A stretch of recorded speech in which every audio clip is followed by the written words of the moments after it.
Welcome to Python life YouTube channel. మీరు software engineer కావాలనుకుంటున్నారా? అయితే ఈ వీడియో మీకోసమే. సో చాలామంది ఈవెన్ స్కూల్లో ఉన్నప్పటి నుంచే ఇప్పుడు పిల్లలు అనుకుంటున్నారు, లైక్ ఇంటర్ కాలేజ్కి వచ్చిన తర్వాత పిల్లలు లైక్ అనుకుంటున్నారు ఏంటి, నేను సాఫ్ట్వేర్ ఇంజనీర్ కావాలని. అదేవిధంగా వాళ్ళు వెంటనే బీటెక్ వచ్చిన తర్వాత ఎంసెట్ కానీ జేఈ మెయిన్స్ ఇలాంటివి రాసిన తర్వాత వాళ్ళు క్రాక్ చేసిన తర్వాత ర్యాంక్స్ వచ్చిన తర్వాత వాళ్ళు మెయిన్గా సిఎస్సి, లైక్ మీరు సిఎస్సిని ఎక్కువ చూజ్ చేసుకుంటున్నారు. ఎందుకంటే అంత డిమాండ్ ఉంది. అదర్ కోర్ బ్రాంచెస్ చూసుకున్నప్పుడు సాఫ్ట్వేర్ సైడ్ లైక్ ఎక్కువ ప్యాకేజెస్ ఉన్నాయి, ఎక్కువ జాబ్స్ ఉన్నాయి, అందుకే ఎక్కువ మంది ప్రిఫర్ చేస్తున్నారు. ఈవెన్ ఇప్పుడు డిగ్రీ చేసిన వాళ్ళైనా, నాన్ ఐటీ సైడ్ వాళ్ళైనా, అసలు కంప్యూటర్ సైన్స్ బ్యాక్గ్రౌండ్ కాని వాళ్ళైనా వాళ్ళు కూడా సాఫ్ట్వేర్ సైడ్ రావాలని చూస్తున్నారు. ఎందుకంటే అక్కడ శాలరీస్ తక్కువ ఉన్నాయి. ఇక్కడ కొన్ని కంపెనీ స్కిల్ చూసే జాబ్ ఇస్తున్నాయి, డిగ్రీతో సంబంధం లేకుండా కూడా.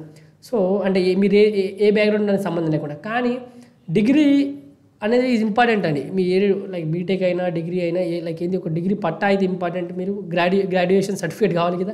సో దానిలో పర్సంటేజ్ కూడా మెయింటైన్ చేయండి. మీరు ఏం కాదనుకోకండి, స్టార్టప్స్లో అలా పట్టించుకోరు. కానీ ఎంఎన్సీలో వాళ్ళు ఏం చేస్తున్నారంటే, మీరు రెజ్యూమే షార్ట్ లిస్ట్ కావాలన్నప్పుడు మీ పర్సంటేజ్ తక్కువ ఉంటే షార్ట్ లిస్ట్ కాదు తెలుసా. సో మీరు 70% అని మెన్షన్ చేసినప్పుడు ఒకవేళ అక్కడ వాళ్ళు 70% కంటే పైన ఉన్న వాళ్ళని రెజ్యూమే షార్ట్ లిస్ట్ అవుతుంది. అప్పుడు మీది అసలు మీ షార్ట్ లిస్టే కాదు. సో మీరు నెక్స్ట్ రౌండ్కి వెళ్ళలేరు, మీకు ఎంత స్కిల్ ఉన్నా కూడా. సో అలా నెగ్లెక్ట్ చేయకండి. అదేవిధంగా చదవండి, సెమ్స్ కూడా బాగా రాయండి. అదేవిధంగా స్కిల్స్ కూడా పెంచుకోండి. సో చూద్దాం ఇంకేమేమి మీకు సాఫ్ట్వేర్ ఇంజనీర్ కావాలనుకుంటే ఏమేమి స్టెప్ బై స్టెప్ లైక్ ఏంటి, ఏం పాటించాలండి. సో అండర్స్టాండ్ ద బేసిక్స్ అండి. సో మీకు ప్రతి సాఫ్ట్వేర్ ఇంజనీర్సే రావాలనుకుంటున్నారు కాబట్టి ఫస్ట్ ఒక ప్రోగ్రామింగ్ లాంగ్వేజ్ అయితే కంప్లీట్ చేయండి. మీరు Cతో స్టార్ట్ చేస్తా అంటే బెస్ట్, లేకపోతే పైథాన్ అయితే పైథాన్, లేకపోతే జావా అయితే జావా, మీ ఇష్టం ఏదో ఒక లాంగ్వేజ్. కానీ ఒక లాంగ్వేజ్ చూస్ చేసుకొని ఫస్ట్ దాన్ని కంప్లీట్ చేయండి. దానివల్ల మీకు ఫౌండేషన్ అనేది బిల్డ్ అవుతుంది. సి లాంగ్వేజ్ తీసుకున్నారనుకోండి, మీకు మ్యాక్సిమం బేస్ అనేది బిల్డ్ అయిపోతుంది సి లాంగ్వేజ్తో స్టార్ట్ చేస్తే. సో మీరు కనుక ఏ ప్రోగ్రామింగ్ లాంగ్వేజ్ నేర్చుకోవాలనుకున్నా మన పైథాన్ లైఫ్ యూట్యూబ్ ఛానల్కి వెళ్ళండి. అక్కడ 40+ ఐటీ కోర్సెస్ ఉన్నాయి. అక్కడ నుంచి మీరు ఫ్రీగా నేర్చుకోవచ్చు. తర్వాత ఆల్గరిథమ్స్, డాటా స్ట్రక్చర్స్ నేర్చుకోండి. ఈ డిఎస్సి నేర్చుకుంటే, డాటా స్ట్రక్చర్స్ అండ్ ఆల్గరిథమ్స్ నేర్చుకుంటే మీకు ప్రొడక్ట్ బేస్డ్ కంపెనీస్లో ప్లేస్ అవుతారు.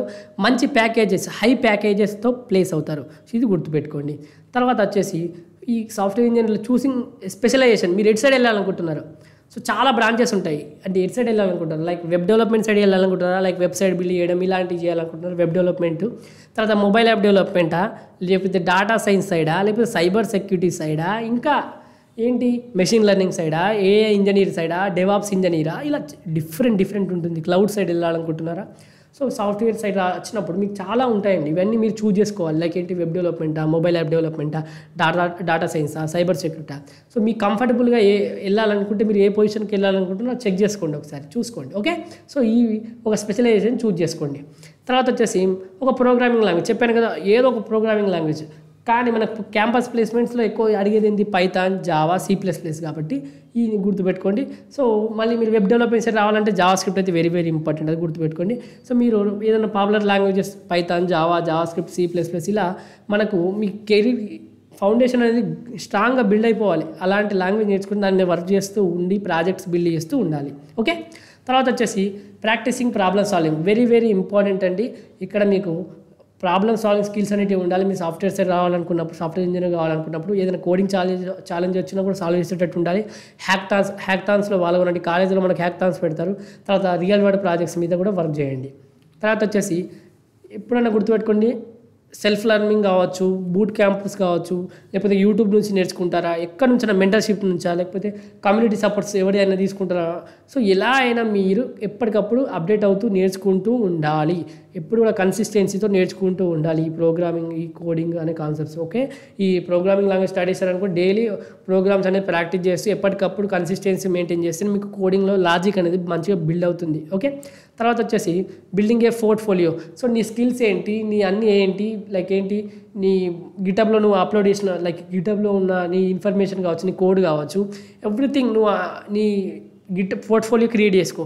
ఆ పోర్ట్ఫోలియో నువ్వు ఎప్పుడైతే ఎవరికైతే ఆ రెజ్యూమేలో లింక్ ప్రొవైడ్ చేయడం కానీ, లేకపోతే ఎక్కడికైనా చూపించుకోవడానికి బాగుంటుంది. ఎంప్లాయర్స్కి, క్లయింట్స్కి కావచ్చు, నువ్వు చేసిన వర్క్ అంతా ఒక దగ్గర ఉంటుంది కాబట్టి ఏమేమి చేసావు చూపిస్తే చాలా ఇంప్రెషన్ అవుతుంది. సో నీకు ఇంకా మంచి ప్రాజెక్ట్స్ రావచ్చు. So building portfolio. తర్వాత ప్రిపేరింగ్ ఫర్ ఇంటర్వ్యూస్. సో ఇది చాలా ఇంపార్టెంట్ అండి. ఈ ఇంటర్వ్యూ క్రాక్ చేయడం అనేది చాలా చాలా ఇంపార్టెంట్ విషయం. చాలామంది ఇంటర్వ్యూలో వెళ్ళి ఫెయిల్ అయిన వాళ్ళు చాలామంది ఉన్నారు. సో రిజెక్షన్ ఫేస్ చేసిన వాళ్ళు ఉన్నారు ఇంటర్వ్యూలోనే ఎక్కువ. సో మనకు మెయిల్స్ వస్తాయి ఇంటర్వ్యూ రిజెక్షన్ మెయిల్ కూడా. సో మీరు అసలు డిసప్పాయింట్ కాకుండా ఎప్పటికప్పుడు కోడింగ్ ఛాలెంజెస్, టెక్నికల్ ఇంటర్వ్యూస్, మీ ఫ్రెండ్స్తో మాక్ ఇంటర్వ్యూస్ కండక్ట్ చేయడం, కమ్యూనికేషన్ అనేది ఇంపార్టెంట్ అండి. కమ్యూనికేషన్ స్కిల్స్ అనేవి మిమ్మల్ని ఇంటర్వ్యూ క్రాక్ చేయగలుగుతుంది. మీకు స్కిల్ కొద్దిగా అటు ఇటు అయినా కూడా కమ్యూనికేషన్ అనేది బాగుండాలి. సో మీ డ్రీమ్ జాబ్ కావాలనుకుంటే మాత్రం మీరు గట్టిగా ప్రిపేర్ కండి ఇంటర్వ్యూ కోసం. తర్వాత వచ్చేసి continuing education and growth. So ఎప్పటికప్పుడు నేర్చుకుంటూ ఉండాలి. కొత్త కొత్త ఫ్రేమ్వర్క్స్ వస్తుంటాయి, కొత్త టెక్నాలజీస్ వస్తాయి, కొత్త ప్రోగ్రామింగ్ లాంగ్వేజెస్ తర్వాత ఏఐ వస్తుంది. ఈ విధంగా ఎప్పటికప్పుడు తెలుసుకుంటూ అడాప్ట్ అవుతూ ఉండాలి టెక్నాలజీకి.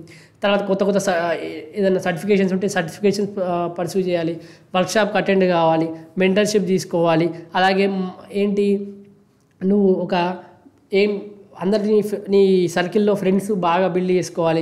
ఎందుకంటే నీ ప్రొఫెషనల్గా చాలా ఇంపార్టెంట్ అండి. సో నెట్వర్కింగ్ అనేది చాలా ఇంపార్టెంట్. సో నెట్వర్కింగ్ వల్ల నీకు ఎప్పుడైనా ఏ జాబ్ కావాలనుకున్నా, నీకు ఫ్యూచర్లో కూడా నీకు ఆపర్చునిటీస్ ఉండాలన్నా, లైక్ ఎక్కడ వేకెన్సీ ఉందని తెలుసుకోవడానికి కూడా నెట్వర్కింగ్ అనేది చాలా ఈజీ అవుతుంది. సో మీరు మీ కెరీర్లో అడ్వాన్స్ వెళ్ళాలనుకుంటున్నారా? సో అలాంటప్పుడు ఇంకా అందరితో పరిచయాలు పెంచుకొని వర్క్షాప్ అటెండ్ అవుతూ, కంపెనీ ఈవెంట్స్ అటెండ్ చేస్తూ, అందరితో పరిచయాలు పెంచుకుంటూ, ఈవెన్ లింక్డ్ఇన్లో యాక్టివ్గా ఉంటూ, సో ఆ విధంగా మీ కెరీర్ని ఇంకా గ్రోత్ చేసుకుంటూ వెళ్ళండి. సో ఈ విధంగా మీరు సాఫ్ట్వేర్ ఇంజనీర్ కావాలనుకుంటే ఇలా ఫాలో కండి. సో మీరు కనుక ఫుల్ స్టాక్ పైథాన్ ప్రోగ్రామింగ్ నేర్చుకోవాలనుకుంటే మనం పెయిడ్ కోర్స్ రన్ చేస్తున్నాం. 1999కి రికార్డెడ్ కంటెంట్ అందిస్తున్నాం. కోర్స్ యొక్క డీటెయిల్స్ కామెంట్ సెక్షన్లో ఉంటాయి. అదేవిధంగా డెమో లింక్ ఉంటుంది, డెమో చూడండి. డెమో నచ్చితేనే జాయిన్ కండి.